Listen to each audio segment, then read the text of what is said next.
Lorsque survient la pandémie, cette entreprise de flocage de vêtements tourne à plein régime. C'était il y a 2 ans, presque une éternité. Par solidarité, ces couturières se mettent à fabriquer des masques en tissu en très grande quantité.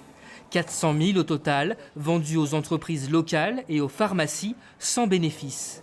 Mais après le premier confinement, les autorités vont privilégier les masques jetables, précipitant l'entreprise au bord de la faillite. On se rend compte que ça a servi strictement à rien et que ça nous reste sur les bras et que les décisions changent tellement de jour en jour.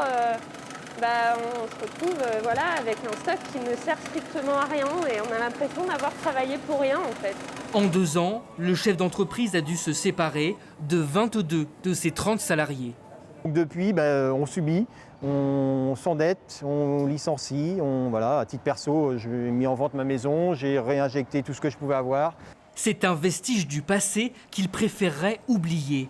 25 000 masques toujours invendus, une surproduction qui a gonflé artificiellement son chiffre d'affaires lors du premier confinement.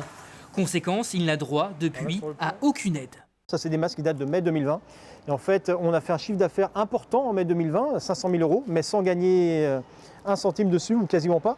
Et par contre, c'est ce qui nous pénalise et ce qui nous a sorti du fonds de solidarité, en fait. Et ce qui fait que j'ai eu 0 aide. Au lieu d'avoir, normalement, j'aurais dû avoir 350 000 € environ.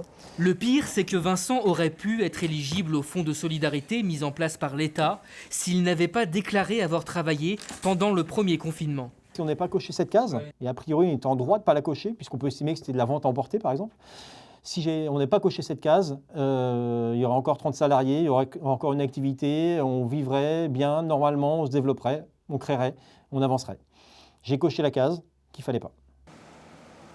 Décidé à rebondir, Vincent a créé sa propre marque de vêtements 100% made in France. Mais compte tenu de sa situation financière, une banque a décidé au dernier moment de se désengager du projet. Il envisage désormais de revendre l'entreprise.